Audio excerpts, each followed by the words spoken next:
And welcome. This is Mary Ellen McGonagle with your Friday afternoon MEM Edge show. And this is the show where we bring you where the action is in the broader markets. And as usual, we will take a close look at where the markets closed for the week, where we are relative to support, resistance, and other critical indicators and signals. Also, we're going to take a look beyond the markets and beneath the surface at the sectors, if we're seeing more in the way of rotation, and then sub-industry groupings as well, all with an eye toward helping prepare you not only for next week, but beyond. You want to have a plan in place.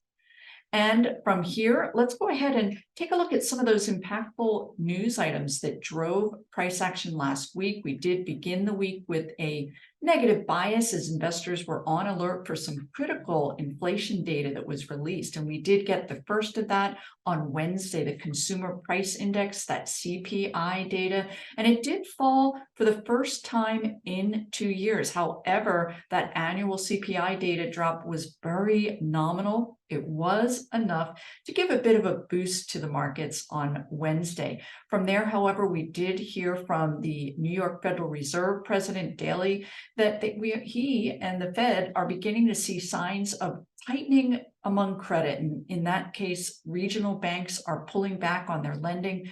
That brought up some recession fears because these corporations need funding in order to expand. Other data last week, we did get on Thursday, very important, more inflation data, and that is that producer price index. It's PPI data that is more closely watched by the Federal Reserve. They view it as a better gauge for inflation, and that did post the smallest increase in 16 months. Good news. However, there was an increase, and that did get investors a bit concerned that we may see a shift in the Fed's pause. So you can really get a sense that there's just a lot of jitters out there in the markets, a lot in the way of uncertainty that is driving this tight trading range that we're seeing. So what we will see going into next week is not a lot in the way of highly impactful data. However, we will get retail sales, housing data, and then leading indicators next week. One last data item worth noting is the fact that consumer confidence today really tumbled to a 16-month low, and that is all about fears among consumers relating to inflation and a possible recession. So that did pull the markets back as we came into the close for the week. Now, let's go ahead and take a look at those markets and see where did we close. And here we are with that daily price chart view. In fact, I'm going to take us over to the S&P 500. We will get to the Nasdaq in a minute. A lot of indicators here and arrows, but let me go ahead and help you make sense of it, because at the end of the day, we did end the week in this trading range that we've been in for at least 6 weeks. Back and fill as bulls and bears flesh out this data that's coming our way. And at the end, we can see that the RSI is still positive on the daily chart of the S&P, and as are the stochastics. Actually, I apologize for not modifying that. It should say positive. So we do have positive momentum by way of these momentum indicators. However, again, we are within this trading range. Looking at upside resistance, that 4,200 level still remains as a key level. If we can get up above that and retain a presence above that, that would certainly be good news for the markets.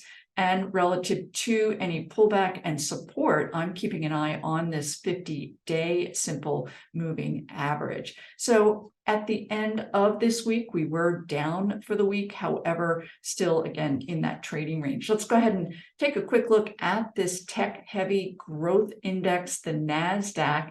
And indeed, the Nasdaq did outperform the S&P 500 a bit this week, but as we move forward, I will share with you where that outperformance emanated from. We can see that the Nasdaq is also in positive territory with RSI and stochastics above 50, trending higher. And I talk about this high here in February, and we are inching ever so much closer. In fact, this week I'll be digging in, as I do with my weekly MEM Edge report, and get more into this, but it does appear that we kind of eclipsed that high. That's good news. We are generally in an uptrend. However, as many of you know, the leadership within this Nasdaq and the broader markets is really quite narrow. So from here, let's go ahead and take a look at the underlying ETFs in the S&P 500. We're looking at a 2-month daily price chart view. And I like to add this RSI, sort these sectors in descending order, because you want to be aware of where that outperformance is taking place so that you can potentially take part in that if you're inclined to participate in these markets, or make sure you're not overweighted in these weaker sectors. So here we are up here at the forefront with these stronger areas. And again, consumer staples leading the charge. We can see that this group has been a very clear-cut outperformer. It's all about the ability for some of these majors in this group to be able to raise their pricing in the face of inflation. However, brand loyalty is keeping those sales coming in. So it's actually a great looking chart. I'll share with you a couple of some of the better looking names in that staples space as we move through.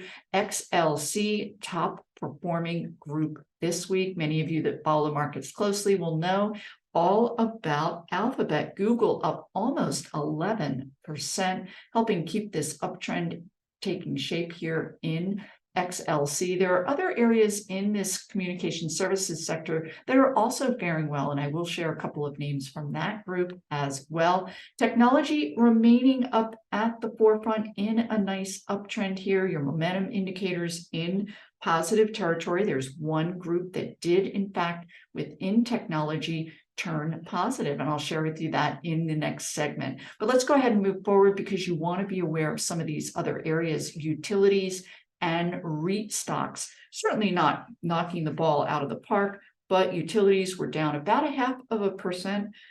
So that does count as outperformance.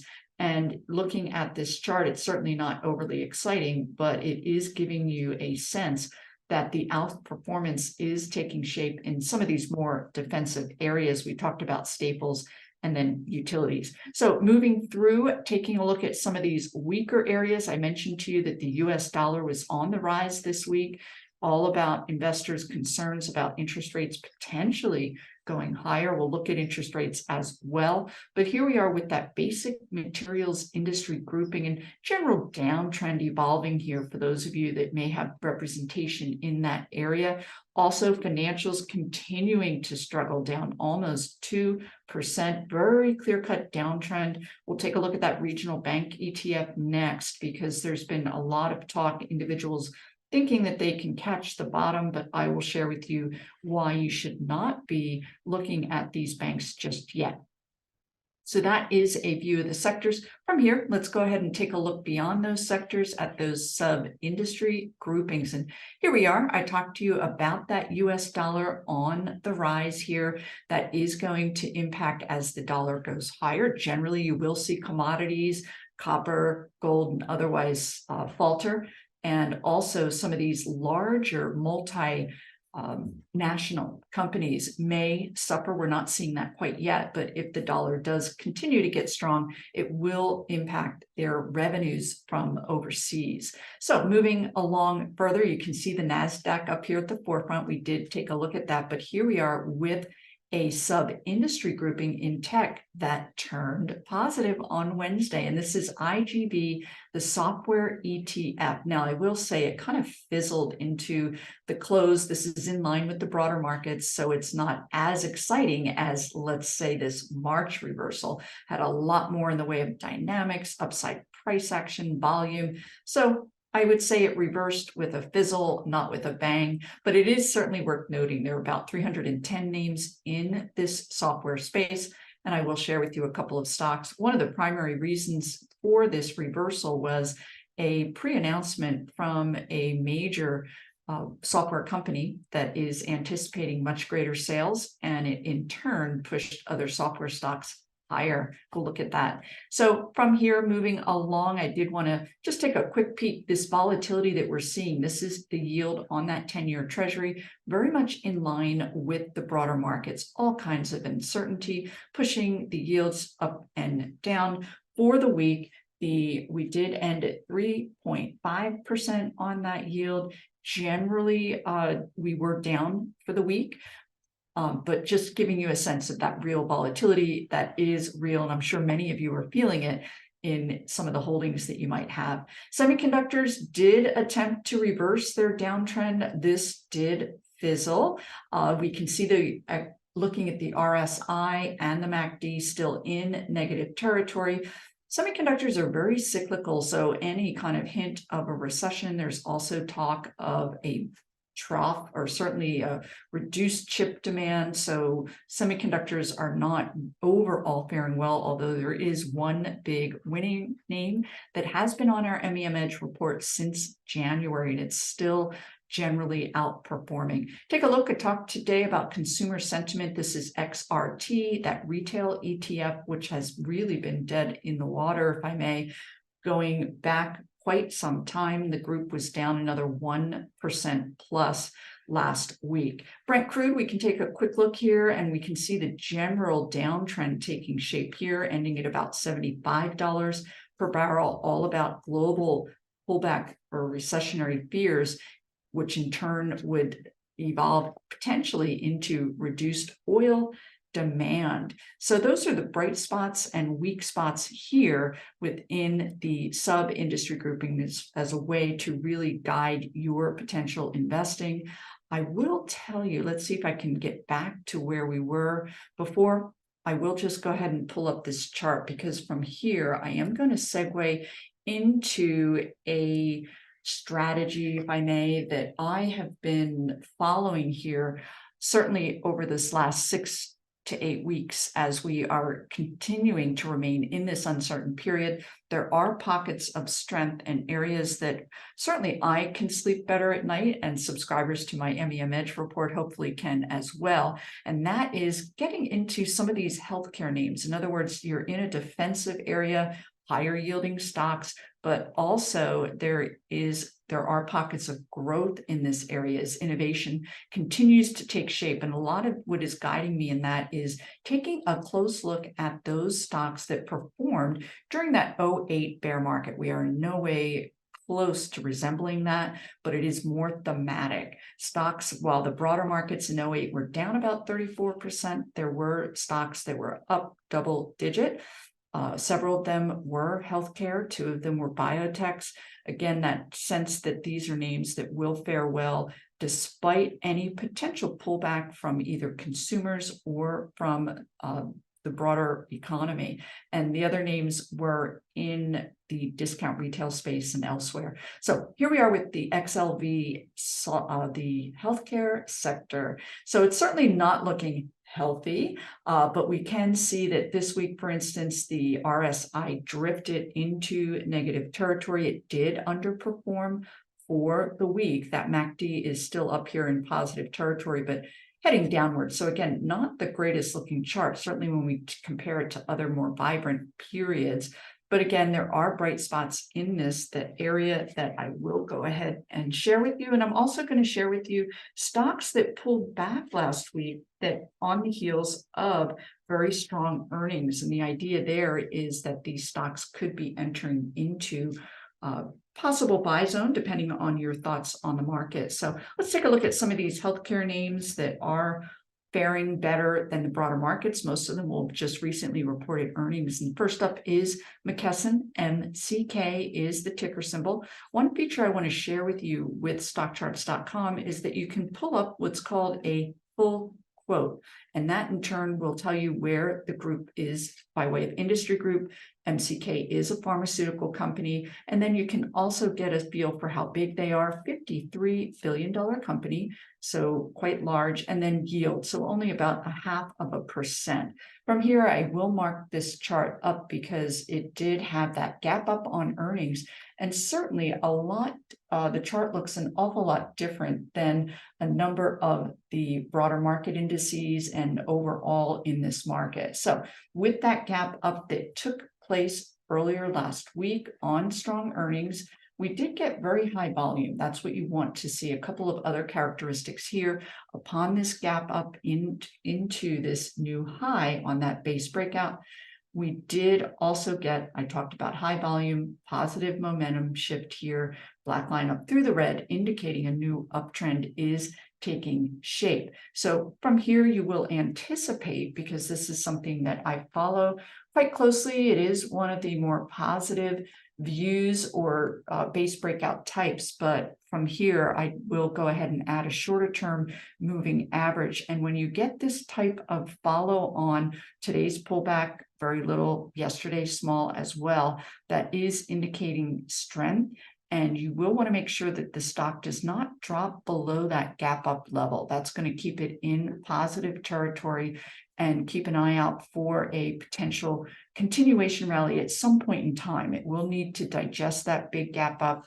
From here, I'm going to add that 5-day simple moving average and take a look how it shoots up like this. And what you will be on the lookout for is, for this stock and others that experience that gap up, is that it finds support at that 5-day simple moving average. And then at some point in time, anticipate a move back above that 400 for a nice potential continuation rally. Let's take a look at a couple of other healthcare stocks that also had the gap up. Now, this one I am sharing with you because it's not a great example, only because we did have that gap up, but take a look. We are closing that gap up space and pretty decent volume. It's not particularly clear here, but relative to the volume historically, we are seeing a pullback on heavy volume. So this name would not be as interesting to me. We've broken below that 5-day and potentially may not hold that gap up that was experienced. Other names that are on a general uptrend, not so much earnings related, is Boston Scientific, BSX, large medical product stock that is finding support at these short-term moving averages and generally trending higher. We can take a look at a smaller cap biotech name. Now, I did have this on my MEM Edge report, but I think you'll see quickly why or how we got shaken out. So this particular stock had been on the move back here in late December. As it broke below support here with negative momentum, we did remove the stock. But here we are with a secondary base breakout. They did report earnings the prior week, not last week, and the stock is in a nice uptrend. But of note, it is smaller cap, $12 price, $3 billion in market cap. And I point that out simply because these smaller names will be more volatile. So you need to have that in mind, perhaps tight stop, or otherwise keep on top of it. One last name here is EXAS. This is on and was on my MEM Edge watch list, on the prowl to see if we would experience any kind of gap up in strong earnings. And we did. Big volume, nice positive momentum. If you want to trial my MEM Edge report and see if we add it to our list this week or not, but certainly there are other areas that I'm going to be really getting into quite a bit in my weekly report. From here, we'll take a look at some of the software names. I mentioned to you that software stocks eked into an uptrend. So certainly one of the stronger names here is Salesforce CRM. Nice uptrend, really ignoring what's taking shape in the broader markets relative to this week's negative bias, I would argue, into the close. But this is what interests me about CRM the most, is this black line up through the red, indicating that this period of back and fill. Let me just take a moment while I'm here and mark this up just a little bit more so you can see what I am seeing. So here we are with that back and fill, very much in line with the broader markets. But as we break above that This is what we are going to eventually want to see with the broader markets, a move above that back and fill trading range. Nice volume here. And then this crossover indicating a new uptrend has evolved. Another couple of names here in the software space. I talked about one company that pre-announced, and that is ZS. ZS is the ticker. That is Zscaler. And this stock, not the best looking of names, but they are heavyweight in software, but software that deals with security issues, firewall and otherwise. And that is one area where spending among corporations has remained fairly vibrant. There is a need to protect their data and otherwise.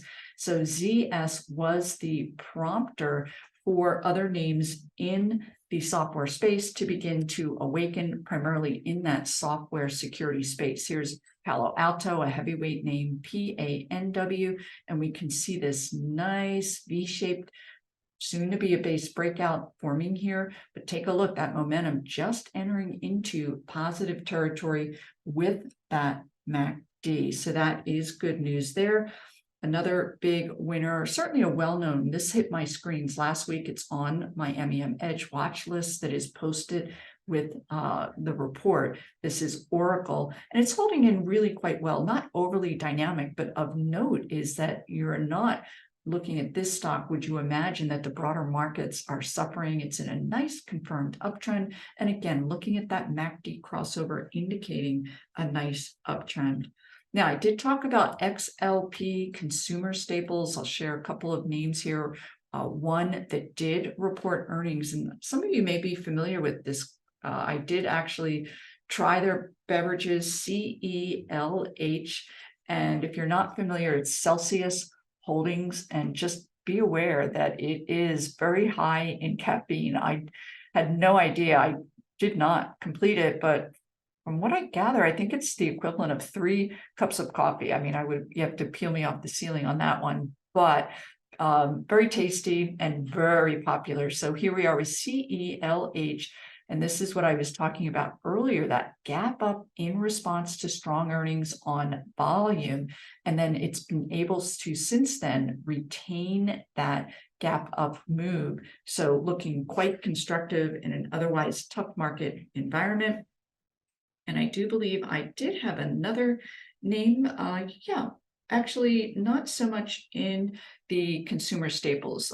The other names I'm looking at closely at this juncture are stocks that I view as more defensive. I talked about it earlier, that sense where you can take a look at some of these names that are discount retailers. I think I mentioned earlier, I live very close, probably half a mile from a very large TJ Maxx. They have their home goods and a TJ Maxx store in the same center. And I got to say, that place is packed. I probably stay away. It's super crowded is the bigger point. They are seeing a lot of renewed traffic in the face of inflation, individuals looking to get good goods at lower costs. So let's take a look at this chart here. We can see that it is trending upward, that RSI above 50 trending upward, momentum not really there, but keep an eye. I do believe they're due to report earnings here within the next couple of weeks. And let's take a look at another discount retailer that is also shaping up pretty nicely. This is Dollar Tree, DLTR. This is one of those 08 names that outperformed. And we can see not the most beautiful chart, a little bit sloppy, but at the end of the day, a nice uptrend. We are extended after today's 2.5% rally. Momentum not really there, but certainly when you look at that name relative to other stocks this week, it's looking pretty constructive. So let's take a look. I mentioned to you that the consumer discretionary, this is XLY, number of areas in here that aren't doing particularly well. XRT was that retail ETF, but overall the group is hanging in. Now I will say Amazon and its outperformance has certainly something to do with that, but there are other bright spots in this group. In fact, I think that CELH might be in discretionary, not staples, but here nor there. Let's take a look at another company that came out with earnings, gapped up, and we can see a nice continuation rally. Now, prior to this week, this is a phenomenon that is happening all over the place where these stocks gap up after coming in with earnings well above estimates, and you're seeing this continuation rally. At some point, they will consolidate, and that's what we're seeing here with SHAK, Shake Shack. For those of you who may be familiar, they are expanding. In fact, they're global now. I believe they opened in Thailand and elsewhere. So here we are with this gap up into a base breakout, really pretty much ignoring what's taking shape elsewhere and holding in well. Look for this to consolidate and potentially another leg up, hard to say. SKX Skechers, this is another theme in the consumer discretionary with the apparel shoe space. See if I can get that SKX going here. And we can take a look at this particular chart because it is gapping up in earnings. Now, this is a little more advanced, so it can be quite a bit more instructive as far as what to look out for after that gap up.